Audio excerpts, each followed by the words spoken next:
Good morning, everyone. Welcome to today's service. It's so beautiful outside, and I hope you're all feeling warm and comfortable. So today we will start with Kansho, followed by Sutra Chanting Junirai on page 21 of your service book. Oh, excuse me. It says Jusege, and I said Junirai. Jusege on page 21. And you may remain seated.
Namo Amida Butsu. Namo Amida Butsu. Namanda, Namanda, Namanda, Namanda. Chanting of Jusege on page 21.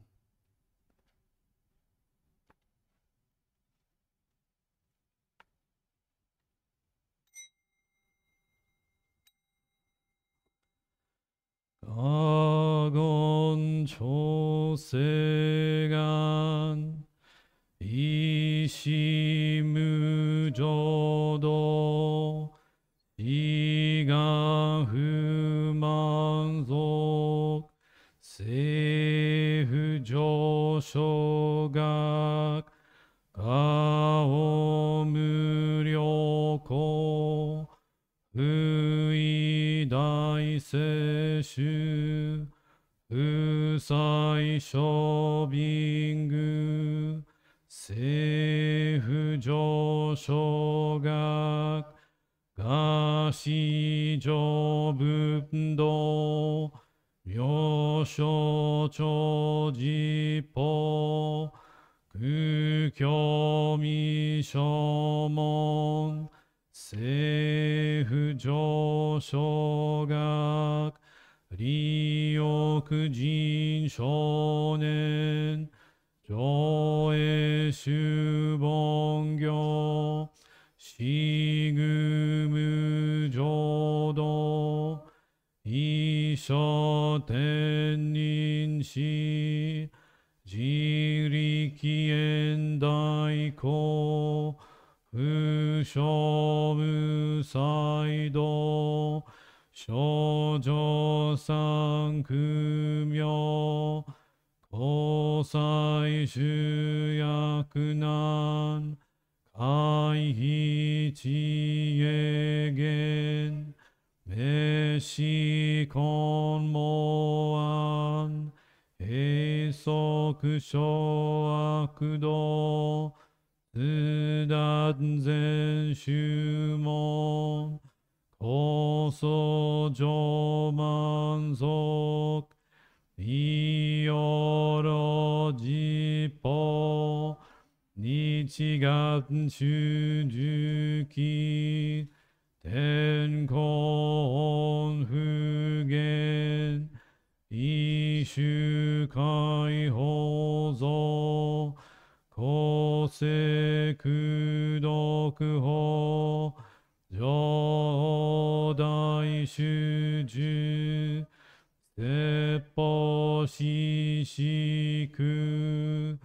供養一切仏具足種特本願念心上満得意三害を余分無下知津田未不詳感覚へ力都市最小尊志願略国家大戦の感動国書天人とうちんようけ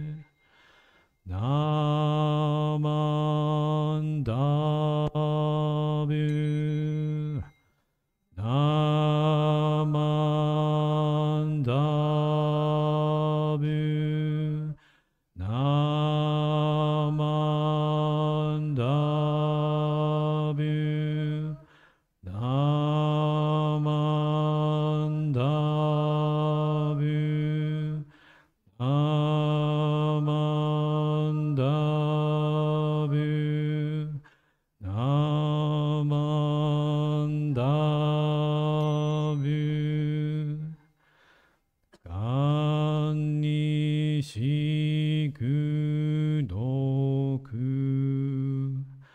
平等聖祭道本菩提心おう上安楽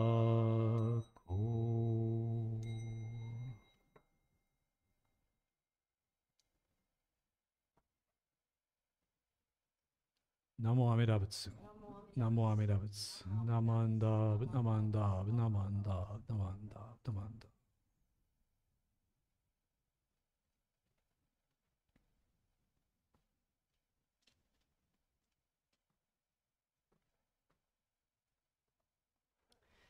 Today's gatha will be shown on the screen. It is Namo Amida Butsu. You may remain seated.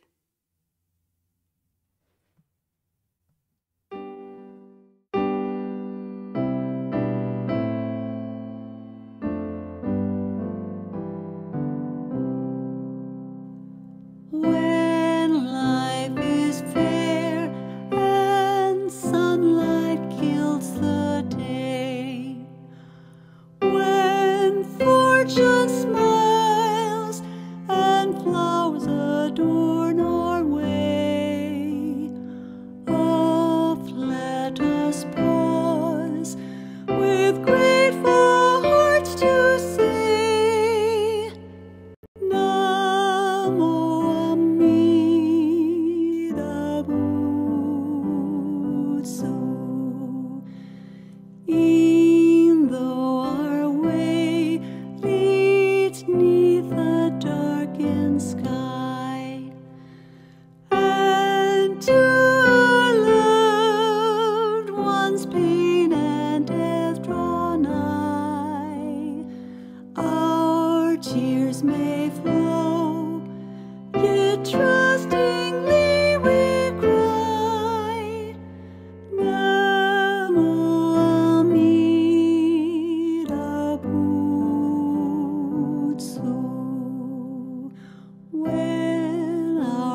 Please place your hands together for the reading of the threefold refuge.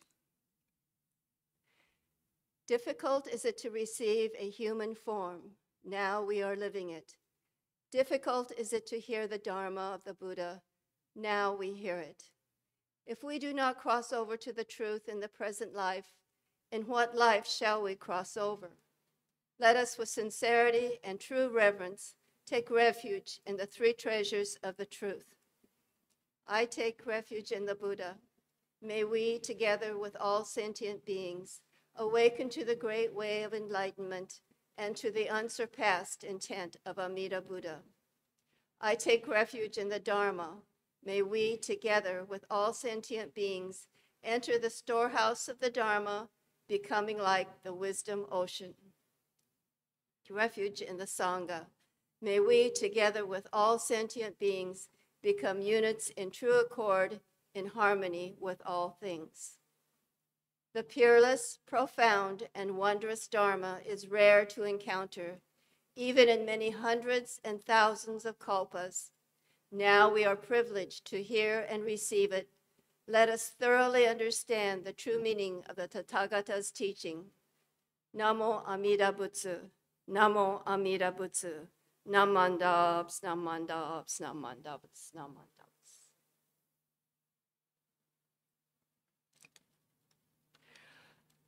Our Dharma talk today will be given by Minister's Assistant, Reverend Matt May.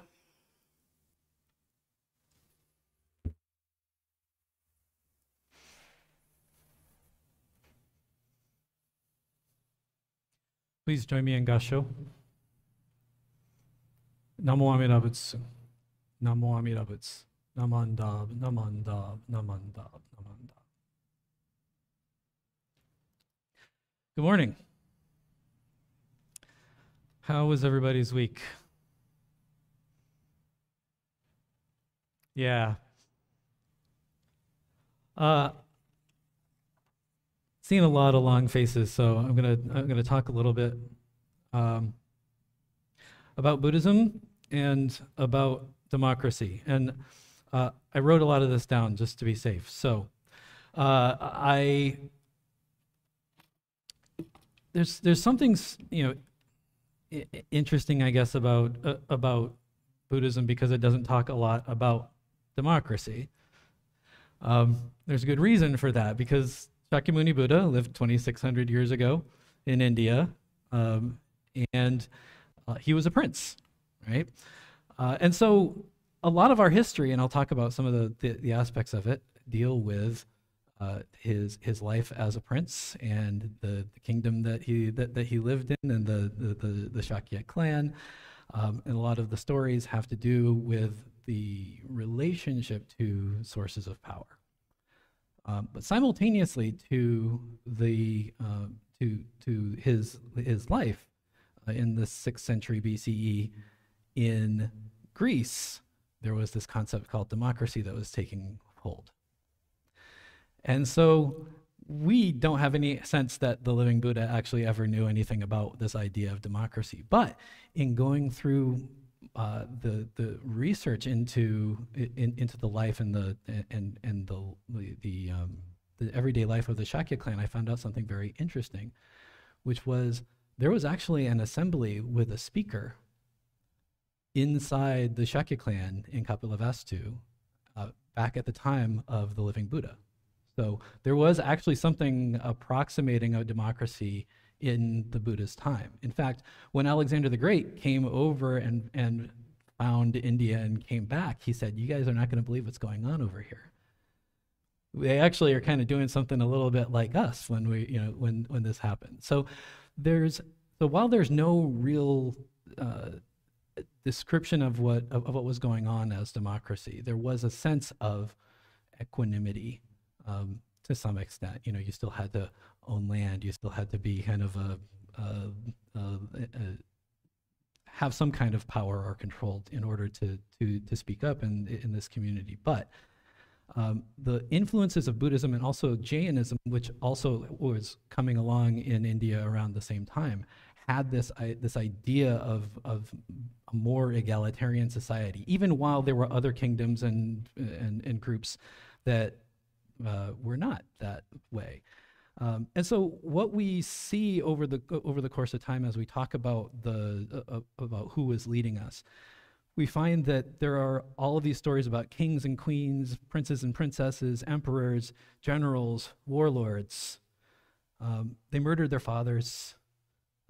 Stories of invading rival territories. The story of the old man and the horse, right? What happens to him? The soldiers come and conscript his son, right? That's a part of the story, that we deal with things as they come. That's the part of the story. And even those that are praised, like Emperor Ashoka, who was the first ruler who spread teachings of Buddhism throughout South Asia, and we have there are stupas spread all over the South Asia pointing to that.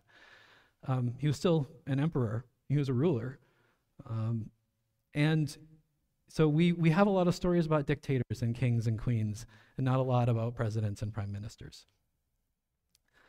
Even within our own tradition, a lot of what we talk about is the relationship of the religion to power, right? Shinran Shonin, Honen Shonin fell afoul of the ruling class, which were also Buddhists in Kyoto, and they were exiled. So Shinran Shonin was exiled to Echigo province. He never saw his teacher Honen Shonin again. And it was when he came back, when he was allowed back in, that the teachings of Jodo Shinshu were allowed to continue. Renyo Shonin, the 8th abbot, he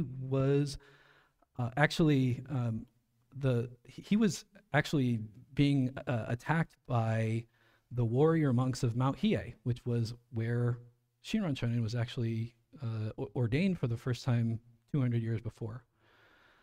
They came and attacked Honganji. And the story goes that a cooper, a barrel maker, spirited Renyo Shonin away as they were attacking the Honganji. So all of these are cases of power struggles, and within Japan, through the rest of history, you have Buddhist sect versus Buddhist sect. You have Shinto versus Buddhism. These are constant struggles, and So there's not very much in this about participatory democracy, because it wasn't something that was extant. It doesn't exist in a lot of the times where we talk about Buddhism and we talk about the messages of this. And I feel that there's a point to that. We don't talk about this because there are no guides on how to vote. We don't tell you what to do here. The teaching of Buddhism is internal, right? You have to internalize this, and you have to understand what Buddhism is teaching you at this time. And a broader part of this is that religion is not something that we turn to when things are going great, right? Do we think about things when everything is perfect, when everything is wonderful? Would we need religion if we were immortal? No, right? We teach one of the very core teachings of Buddhism is that everything is impermanent, right? Everything is interdependent. When we talk about the Dharma, there's small d Dharma and there's big D Dharma. Small d Dharma in Sanskrit would translate to something like a phenomenon, or probably more currently, like more contemporarily, a factoid, right? A fact-shaped thing. It's not the truth, right? It is an idea, it's a concept, it's something that we learn and understand. And what Buddhism teaches us is that the vast majority of these things aren't real forever. They might be true a little bit, or in a little place, or in a little time. But everything that we know, with very little exception, is temporary, it's finite, it's limited, it's not true. When we talk about the big D Dharma, we are talking about the things that we know that are true in all circumstances, right? That suffering is inevitable within life, right? The Four Noble Truths. All of these things are true, whoever you are, wherever you are, whenever you're living. And that the way out of this is for us to comport ourselves in a specific way. That is all that you really need to know about Buddhism in a nutshell to understand where we're coming from. When you come to a religion, you are trying to understand your relationship to the people around you, and Buddhism is all about doing that. And not just Buddhism, other religions are doing the same thing. We hold a certain set of truths that is core to us, that we bring with us in everything that we do. And the peace that I get from coming to the temple on Sunday, I try my best not to lose when talking about politics, right? Politics in a lot of ways is the opposite of the truth, right? We are not talking about things that are perfect, that are correct. We're talking about what we think is happening and what we think we should do. And it's always couched in terms of it's the truth. It's the truth. We talk about everything as being the truth. And that's something that we need to see through using that core that we have of understanding what truth really is. It's not always exactly this way. It's not always the way that we're told that things are. And this is why we come to religion in times that are not so good, right? We are trying to make sense of things when they're not going our way. So I had a formative moment actually during my honeymoon of all times. We went to Turkey for our honeymoon, and we went down into an underground city. They had built this city hundreds and hundreds of years ago, I say over 1,000 years ago, with the intention of evading hordes of, basically tribes that were coming and taking over the territory above ground. And so people would live for their entire lives sometimes underground in 150 feet deep. And at the very bottom of the place is actually the church, like the chapel. And the tour guide actually said something that sticks with me to this day, which is there are 3 things that you need to have in order to live underground for your entire life. You need food, you need water, and you need a reason. What matters, what animates us as human beings, is the hope of there being something better tomorrow. They didn't want to live in the cave because they wanted to live in the cave. They wanted to be able to come back above ground. But if we want good things to happen, we can't live in that hope. We have to do for ourselves what we can, and we have to do for others what we can, no matter who we are or where we are. We don't know what's going to happen, and we also can't allow that to paralyze us. We are always my big problem is that I'm always perseverating. I'm always thinking about all of this stuff. I hear all of these messages, and it's almost deafening. It's all of these things that are happening that I have these emotions about, and I have to process them. And the way that I do that is through my understanding of my own religion. I found that I can't react to everything. I can't do it. It stops me from the thing that I need to do next. And this is the problem with democracy. We don't live in a world where there's one ruler that controls all of us. We all have a voice, but it's one little teeny tiny voice. If we think about this in terms of just voting, we cast our vote. That's it. But that's not the rest of the world. There's still other things that we can do, and watching and reading and panicking and rage posting doesn't get us anywhere toward doing that. We have to think about our own core values, and we have to do this no matter what. And so I thought about my own core values, and I wrote them down. And they are the following: be kind, help others, seek truth. You can do this when you're mad, you're sad, you're happy, you're confused, you're giddy. It is available to you every day of your life. You can always be kind. You can always help other people. And it doesn't matter whether it's a good time or bad, whether there's somebody that you like or somebody that you don't like in office. These were my values last week. These are my values this week. When 300 million underground Greenlanders come out and invade us, this will still be my values, right? Be kind, help others, seek truth. And kindness doesn't mean acquiescence. We don't have to give up. We don't have to tell people that what they say is the truth is the truth.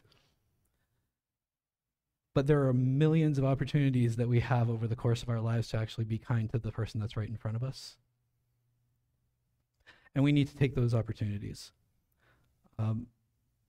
You have that chance to be kind to someone, even while you're dealing with the other struggles of the day. And I'm asking you, even according to the principles of our own religion, to do that, because that's what lets the light in.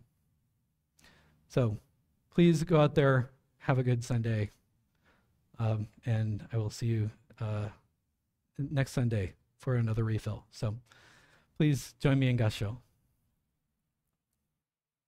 Namo Amida Butsu. Namo Amida Butsu. Namandab, namandab, namandab.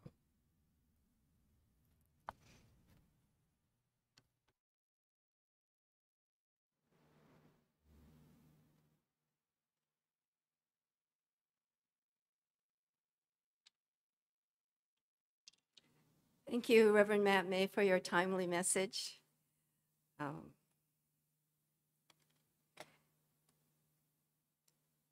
Do we have any community announcements? Something to share for everybody?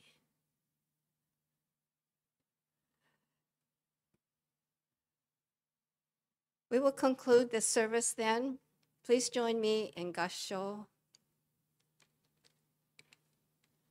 Namo Amida Butsu, Namo Amida Butsu, Namo Amida Butsu, Namanda Butsu, Namanda Butsu, Namanda Butsu, Namanda Butsu.